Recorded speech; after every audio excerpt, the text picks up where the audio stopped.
அஸ்ஸலாமு அலைக்கும். எல்லோரும் எப்படி இருக்கீங்க?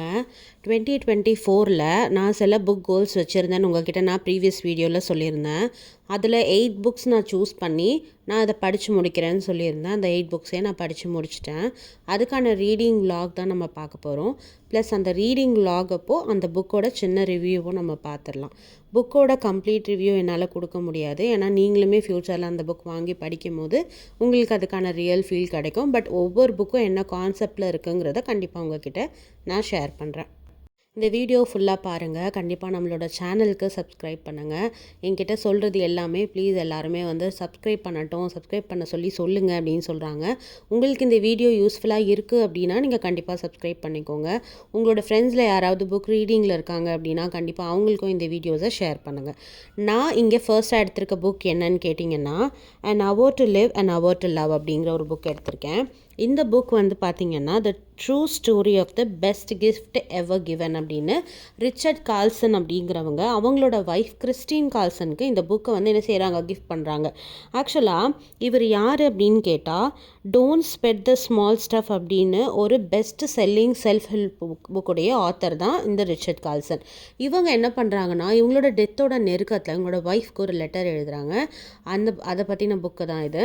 இந்த புக் ஆல்மோஸ்ட் பார்த்திங்கன்னா ரொம்பவே ஒரு சின்ன புக்குன்னு சொல்லலாம்.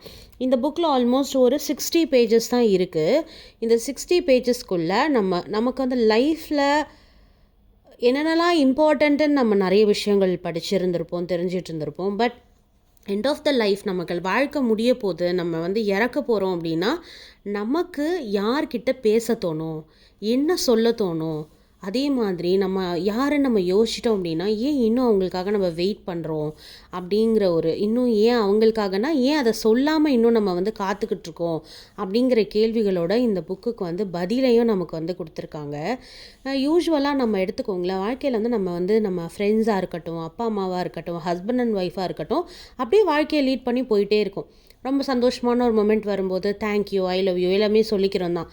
ஆனால் நம்மளோட இறக்குற தருவாயில் வரும்போது நம்ம சேர்த்து வச்சுருக்கக்கூடிய பணமோ, நம்ம பார்க்கக்கூடிய வேலையோ, இல்லை நமக்கு எந்த விதமான சொத்து சுகமோ நம்ம கண்ணு முன்னாடி வரப்போகிறது கிடையாது. ஏதோ ஒரு 1% நம்மளோட லவ்வபிளான ஒரு 1% தான் நமக்கு ஞாபகம் வரப்போகிறாங்க. அந்த பர்சனை அந்த டைமில் ஞாபகம் வச்சு நம்ம தேங்க்ஸ் சொல்லி இருக்கிற அளவுக்கு எல்லாருக்குமே ஒரு பர்ஃபெக்ட் எண்டிங் அப்படிங்கிறது இருக்காது. நம்மளால் இறப்பு எப்போ வரும் என்னன்னு சொல்ல முடியாது. அப்போ இவ்வளோ வருஷம் நமக்கு இந்த உலகத்தில் ஒரு பெஸ்ட் ஹியூமனாக இருந்து நமக்கு எல்லா வகையிலையுமே நமக்கு சப்போர்ட் பண்ணி அந்த ஒரு நபருக்கு நம்ம தேங்க் பண்ணுறதுக்கு நம்ம என்ன பண்ணுறோம்னா யோசிக்கிறோம். இன்னுமே நம்ம வெயிட் பண்ணிட்டு தான் இருக்கோம். இன்னும் நிறைய பேருக்கு அது யாருன்னு கூட நம்மளால் ரெக்கக்னைஸ் பண்ண முடியாது. அப்படி இருக்கக்கூடிய நமக்கு இந்த புக் ரொம்ப யூஸ்ஃபுல்லாக இருக்கும். ரொம்ப முக்கியமான விஷயத்த ஒரு 60 பேஜ் தான் இந்த புக்கில் சொல்லிட்டாங்க. ரிச்சர்ட் கால்சன் இறக்கக்கூடிய தருவாயில் அவங்களுடைய ஒய்ஃபுக்கு ஒரு லெட்டர் எழுதுறாரு. அவர் தன்னை பார்த்து இந்த 3 கேள்வி கேட்டுக்கிறாரு. சரிங்களா? Who would you call, what would you say and why are you waiting அப்படிங்கிற 3 கொஸ்டின் அவருக்கு கேட்டப்போ அவருக்கு என்ன தோணுச்சுங்கிறத இந்த புக்கில் எழுதியிருக்காரு. அதுக்கு அவங்களோட மெமரிஸ் எல்லாம் அவங்க எடுத்து சில விஷயங்கள் சொல்லுவாங்கல்ல, நான் இது மாதிரி நினச்சப்போ எனக்கு இந்த மாதிரிலாம் ஞாபகங்கள் வந்தது, நான் இதை பண்ணுவேனான்னு நினச்சேன், அதை பண்ணுவேனான்னு நினச்சேன்னு நம்மளும் அந்த மாதிரி யோசிச்சிருப்போம். ஆனால் வாழ்க்கையில் ரொம்ப முக்கியம் நம்ம எதை நினைக்கிறோமோ எதுவுமே அவர் சூஸ் பண்ணலை. அப்போ வேறு அதை அவர் எது சூஸ் பண்ணுறாரு?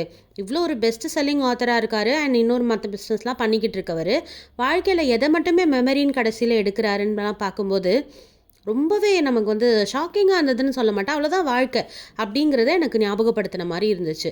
நம்ம எல்லாருக்குமே இறப்பு அப்படிங்கிறது இருக்குது, ஒரு சாதாரண மனிதனுக்குமே இருக்கும். ஆனால் நம்ம கூட இருக்கிறவங்களுக்கு நம்மளோட அந்த ரிஃப்ளெக்ஷன்ஸ் கிராட்டிடியூடை நம்ம அவங்களுக்கு கொடுக்குறோமா, நன்றி சொல்கிறோமா, அவங்களுக்கு ஆசையாக பேசுகிறோமா, தேங்க்யூ சொல்கிறோமானா கிடையாது. அதுக்கான ரிமைண்டராக அந்த புக் இருந்ததுன்னு சொல்லலாம். ஸோ ரொம்பவே இந்த வார்த்தைகள், இந்த ரைட்டிங்ஸ் அண்ட் இவரோட மெமரி ரொம்ப ரொம்ப ஹார்ட் டச்சிங்காக இருந்தது. இந்த லெட்டர் ரிசீவ் பண்ணி அந்த லெட்டரை படித்ததுக்கு அப்புறமா அந்த லெட்டரை படிக்கும்போது அவங்க ஹஸ்பண்ட் அவங்க கூட தான் இருந்திருக்காங்க. அதுக்கப்புறம் அவங்க ஹஸ்பண்ட் இறந்துட்டாங்க, ரிச்சர்ட் கால்சன் இறந்துட்டாங்க. அப்புறமா அந்த லெட்டரை படிச்சிருப்பாங்க இல்லையா, அந்த அனுபவங்களை பற்றி கிறிஸ்டின் கால்சன் அதை ஒரு புக்காக வெளியிட்டிருக்காங்க. சரிங்களா? அந்த லெட்டர் ரிச்சர்ட் கால்சன் கிட்டேருந்து வந்தது, அவங்க படித்தாங்க. அதுக்கப்புறம் அவங்க இறந்துட்டாங்க அவங்க ஹஸ்பண்ட். அதுக்கப்புறம் அதை ஒரு பெஸ்ட் மெமரியாக இருக்கணும்னு அவங்க என்ன பண்ணியிருக்காங்கன்னா புக் ஆக்கியிருக்காங்க கிறிஸ்டின் கால்சன்.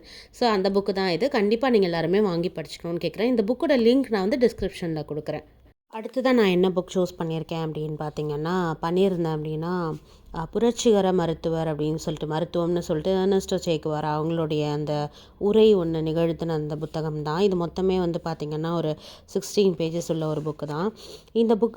இது எதை பற்றினதுன்னு கேட்டிங்கன்னா, ஆகஸ்ட் 19 1960 கியூபா மக்கள் இராணுவத்தின் முன்னிலையில் பேசின ஒரு விஷயங்கள் தான். அதாவது சே குவேரா அவர்கள் பேசின ஒரு விஷயத்தை தான் இதில் வந்து அவங்க தொகுத்திருக்காங்க. இந்த புக் வந்து பார்த்திங்கன்னா விலை 10 ரூபாய் தான். ஒரு 16 பக்கங்கள் கொண்டது. பார்த்திங்கன்னா தெரியும், 16வது பக்கத்துலேயும் மேலே கொஞ்சம் ஒரு பேராகிராஃப். ஸோ ஒரு 15 பக்கத்தில் இந்த அளவுக்கு ஒரு இன்ஸ்பிரேஷனான மோட்டிவேஷனான ஒரு பேச்சு அவர் பேசியிருக்கிறத உரையாக அவங்க வந்து தனியாக தொகுத்துருக்காங்க அப்படின்னு நினைக்கும் போது ரொம்ப ஹாப்பியாக இருக்குது. படிக்கும்போது நமக்கே நிறைய டிப்ஸ் கிடைக்கிது. நம்ம எல்லாருமே வந்து ஒரு சோஷியல் ரெஸ்பான்சிபிலிட்டிஸோடு இருக்கணும். அது எப்படி நம்ம தொடங்கலாம்.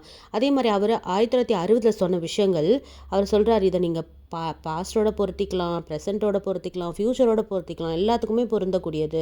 எப்படி நம்மளேருந்து நம்மளை வந்து ஒரு முயற்சியை ஆரம்பிக்கிறது. நலமாக இருக்கேன்னு சொன்னால் பத்தாது, நம்மள்டேருந்து அதை தொடங்கணும். எப்படி நம்ம தொடங்கலான்ட்டு அப்போவே அந்தளவுக்கு ஒரு உரை நிகழ்த்தியிருக்காரு. அப்படின்னா இப்போ தான் தெரியுது எந்த அளவுக்கு வந்து இளைஞர்கள் எல்லாருமே அவங்கள எப்படி ஒரு இன்ஸ்பிரேஷனாக எடுத்தாங்க அப்படின்னு சொல்லிட்டு நம்மளால் பார்க்க முடியுது.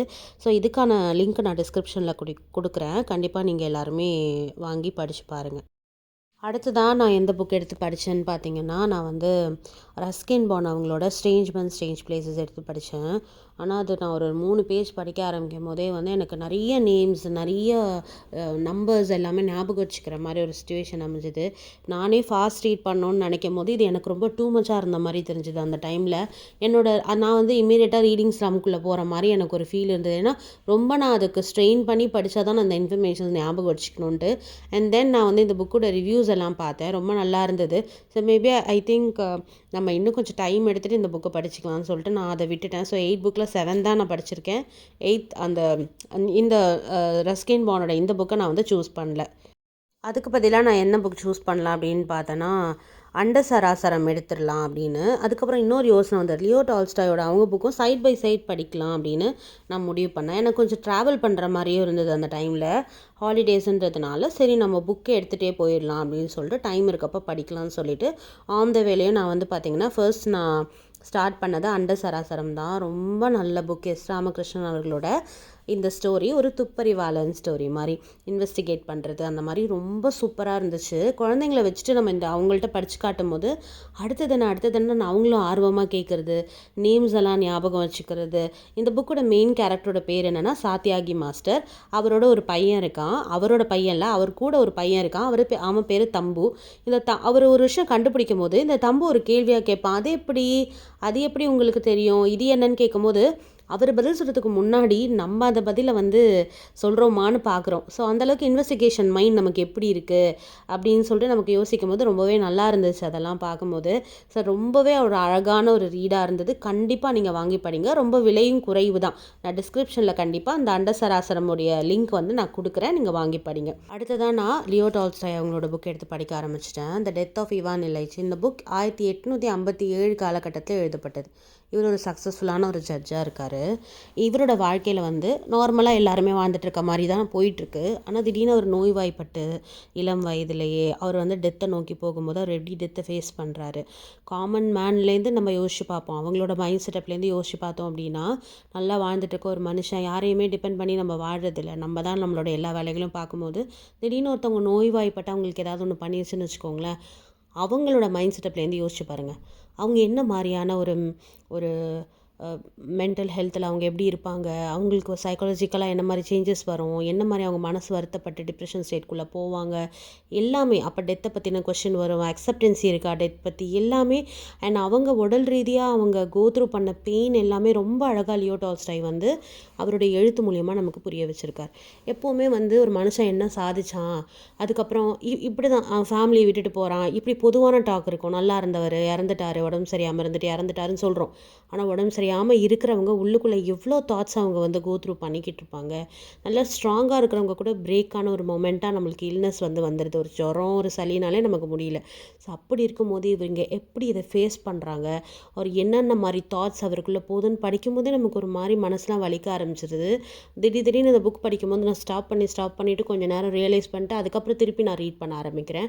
ஸோ அந்த அளவுக்கு வந்து அந்த இடத்துலையே போய் அவர் பக்கத்தில் இருந்து அவரோட சஃபரிங்கை பார்க்குற மாதிரி, இது மாதிரி எவ்வளோ பேர் இந்த உலகத்தில் சஃபர் பண்ணியிருப்பாங்கங்கிறத வந்து ஞாபகப்படுத்தினதா ரொம்பவே அழகாக இருந்தது. இது ஒரு கிளாசிக் புத்தகம். கண்டிப்பாக நீங்கள் படித்து பாருங்கள். அதுக்கான லிங்க் நான் டிஸ்கிரிப்ஷனில் கொடுக்குறேன். அடுத்ததாக பென்குவின் பப்ளிஷர்ஸோட பென்குவின் கிளாசிக்கோட பார்த்தீங்கன்னா அகுட்டகாவா அப்படிங்கிற ஜாப்பனீஸ் ஆத்தர் எழுதின இந்திய classic book the life of a stupid man. First இந்த புக்கில் சில பேஜஸ்க்கு வந்து நாவல் இருக்குது. அதுக்கப்புறமா அதை படித்து முடிச்சதுக்கப்புறம் அவரோட பயோகிராஃபி, அவர் எழுதின சின்ன சின்ன விஷயங்களை வந்து சொல்கிறாங்க. ரொம்ப டிஃப்ரெண்ட்டாக எழுதிக்காங்க இந்த ரைட்டிங்ஸ். என்னன்னு கேட்டிங்கன்னா, இப்போ ஒரு மிரர், ஒரு கெஃபே, இல்லைனா பிட்ரேயல், இந்த மாதிரி ஃப்ரெண்ட்ஷிப், டெத், இந்த மாதிரி ரைட்டிங்ஸ் இப்படின்னு ஒரு டாபிக் கொடுத்து அதில் ஒரு டாபிக் கீழேயும் ஒரு இதை பற்றியும் பார்த்தீங்கன்னா ஒரு 5 to 6 சென்டென்ஸ் ஒரு 8 to 10 சென்டென்சஸ் இப்படி தான் இருக்குது. ஆனால் அதில் இருக்கக்கூடிய ரைட்டிங் ஸ்டைல் இருக்குல்ல, அதை ரொம்ப ரொம்ப டீப்பாக கொண்டு வைக்கிது நம்மளை. ஸோ அது ஒரு மாதிரி அவரோட ரைட்டிங்ஸ் எல்லாமே ரொம்ப நல்லா இருக்குது. அவர் இது எப்படி எனக்கு கதையாக எனக்கு சொல்கிறதுன்னு தெரில. பட் அந்த ரைட்டிங்ஸில் வந்து அவர் என்ன மாதிரி அவர் உணர்ந்திருக்கார் அவரோட லைஃப்லங்கிறது தான் எனக்கு வந்து ரொம்ப பிடிச்சிருந்துச்சு இந்த புக் பற்றி. அவ்வளோதான் இந்த புக் பற்றி நான் சொல்கிறதுக்கு. சின்னதாக இருக்குது, ரொம்ப டீப்பான விஷயங்கள் இருக்குது, நிறைய விஷயங்கள் இருக்குது உள்ள. அடுத்ததான் நான் எடுத்துக்கிட்ட புக்கு தான் கிறுகிறுவானம். இந்த புக் எஸ் ராமகிருஷ்ணன் அவங்க எழுதியிருக்காங்க. ரொம்ப சூப்பரான புக். இந்த புக்குக்கு நான் இன்னொரு பேர் வந்து க்யூட் புக்குன்னு கூட சொல்லுவேன். ஒரு கிராமத்தில் இருக்கக்கூடிய ஒரு சின்ன பையன், புக் ஃபுல்லாகவே அவனோட மென்டாலிட்டியில் இருந்தால் எப்படி இருக்கும், எந்த ஒரு இடத்துலையுமே இது வந்து எஸ் ராமகிருஷ்ணன் எழுதியிருக்காங்கங்கிற ஞாபகம் வரவே இல்லை. ஃபுல் அண்ட் ஃபுல் அந்த சின்ன பையன்கிட்ட பேசுகிற ஃபீலாகவே தான் இருந்தது. அவன் நம்மக்கிட்ட கதைகள் சொல்கிறான், அவனை பற்றின சீக்ரெட்ஸ் சொல்கிறான். ரொம்ப சூப்பராக இருக்குது. நிறைய மெமரிஸ்க்கு நீங்கள் போகணுன்னு நினச்சிங்கன்னா, உங்களுக்கு கிராமத்து வாசனை அடிக்கணுன்னா கண்டிப்பாக அந்த புக்கை வாங்கி படிங்கன்னு தான் நான் சொல்வேன். உங்கள் பிள்ளைங்கள வச்சுட்டே இந்த புக்கு படிங்க, கண்டிப்பாக மிஸ் பண்ணிடாதீங்க. ரொம்ப ரொம்ப ரொம்ப வலியுறுத்தி சொல்கிறேன், ப்ளீஸ் இந்த புக்கை வந்து படிச்சிருங்க. இந்த புக்கோட லிங்க் வந்து நான் டிஸ்கிரிப்ஷனில் கண்டிப்பாக கொடுக்குறேன். இது விலையும் ரொம்ப அதிகம் கிடையாது, 60 அந்த மாதிரி, 60 ருபீஸ் அந்த மாதிரி தான். ப்ளீஸ் இந்த புக்கு படிங்க, உங்கள் பிள்ளைங்களுக்கு படித்து காட்டுங்க. நமக்குள்ளேயே அந்த குழந்தைத்தனம் அப்படிங்கிறது வெளியில் வரும். ஏன் நம்ம இப்படிலாம் யோசிக்க மாட்டேங்கிறோன்னு. ஏன்னா நடுவில் அந்த பையன் சொல்கிற வார்த்தை என்னன்னு கேட்டிங்கன்னா, பெரியவங்களுக்கு இது புரியாது, பெரியவங்களுக்கு இது புரியாதுன்னு சொல்கிறது தான். ஏன் அப்படி நம்மளை சொல்லணும், ஏன் பெரியவங்களுக்கு அது புரியாது அப்படின்னா, இன்றைக்குமே நம்ம பெரியவங்க சின்ன பிள்ளைங்கள புரிஞ்சுக்க ட்ரை பண்ணுறதே கிடையாது. நம்ம என்ன நினைக்கிறோம், நம்மளை மாதிரியே அவங்களும் யோசிக்கணும்னு நினைக்கிறோம். அப்போது இது பேரண்ட் அண்ட் குழந்தைங்களுக்கான ஒரு சூப்பரான ஒரு அழகான ஒரு புத்தகம்னு நான் சொல்லுவேன். ஒரு அண்டர்ஸ்டாண்டிங், ஒரு புரிதலுக்காக சொல்வேன். ஸோ கண்டிப்பாக நீங்கள் எல்லோரும் இந்த புக்கை வாங்கி படிங்க. அடுத்ததாக அபாய வீரன் புக் படிக்கலான்னு எடுக்கிறப்ப தான் எனக்கு ஒரு விஷயம் தெரிய வந்தது. என்ன விளையாடிட்டுருக்கேன்னு பார்க்குறீங்களா? ஆமாங்க. ஏன்னா இந்த டைஸ் இருந்தால் தான் இந்த புக்கு படிக்க முடியும். எனக்குமே ரொம்ப சர்ப்ரைசிங்காக தான் இருந்தது. தமிழில் கதா விளையாட்டு அப்படிங்கிற இந்த புக் முதல்ல எஸ் ராமகிருஷ்ணன் தான் எழுதியிருக்காங்க. இங்கிலீஷில் நிறைய விளையாடிக்கிட்டே புக் படிக்கிற மாதிரி டைஸ் ரோல் பண்ணிட்டு வரக்கூடிய நம்பரில் இருக்கிற பேராகிராஃப் படித்தா ஸ்டோரி புரியும். அதே மாதிரி தான் இங்கே 2 கதை கொடுத்துருக்காங்க. இந்த 2 கதையில் முதல் கதைக்கு தான் பார்த்திங்கன்னா இந்த டைஸ் தேவைப்படும், அதிகமாக தேவைப்படும். 2வது கதையுமே முதல் கதையுமே ரொம்பவே பிள்ளைங்களுக்கு ஞாபகம் வச்சுக்கக்கூடிய ஒரு கதையாக இருக்கும். ஸோ நீங்கள் மட்டும் படிக்காமல் குழந்தைங்களையும் பக்கத்தில் வச்சுட்டு அவங்கள டைஸ் போட சொல்லிவிட்டு படிங்க. ரொம்ப ரொம்ப இன்ட்ரெஸ்டிங்காக இருக்குது. இது ஒரு 60லேருந்து 64 பக்கங்கள் கொண்ட புக்கு தான். இதனுடைய விலை 60 ரூபாய். இதுக்கான லிங்க்கும் நான் டிஸ்கிரிப்ஷனில் கொடுக்குறேன். மிஸ் பண்ணாமல் கண்டிப்பாக வாங்கி படிங்க. குழந்தைங்களில் ஃபோனு டிவின்னு என்கேஜிங்காக இல்லாமல் இந்த மாதிரி புக்ஸை வாங்கி படிக்கும் போது அடுத்த புக் என்னம்மா வாங்க போகிறேன், அடுத்தது என்ன படிக்க போகிறேன்னு ரொம்ப இன்ட்ரெஸ்டிங்காக அவங்க நம்மக்கிட்ட இதெல்லாம் முடிச்சுட்டு கதை சொல்லிவிட்டு, அண்ட் இன்னொன்று என்னென்னா இதை படித்து முடிச்சதுக்கப்புறம் இதோட திங்கிங் இருந்துகிட்டே இருக்கும் அவங்களுக்கு. அப்படி ஒரு சூப்பரான ஒரு புக்கு தான். ஸோ கண்டிப்பாக நீங்களும் படித்து பாருங்கள். 2024க்கான என்னோடய புக் ரீடிங் வந்து முடிஞ்சிருச்சு. 2025 ஜனவரியில் நான் எத்தனை புக் படிக்க போகிறேன், என்ன புக் படிக்க போகிறேன் அப்படிங்கிறத கண்டிப்பாக உங்ககிட்ட நான் நெக்ஸ்ட் வீடியோவில் ஷேர் பண்ணுறேன் இன்ஷா அல்லாஹ். அதே மாதிரி இந்த புக்குடைய லிங்க் எல்லாம் நான் டிஸ்கிரிப்ஷனில் கொடுக்குறேன். கண்டிப்பாக நீங்கள் வாங்கி படிங்க. இந்த வீடியோக்கு உங்களோட சப்போர்ட் கொடுங்க, இதை ஷேர் பண்ணுங்கள். இன்னொரு யூஸ்ஃபுல்லான வீடியோவில் உங்களை சந்திக்கிறேன் இன்ஷா அல்லாஹ். அஸ்ஸலாமு அலைக்கும்.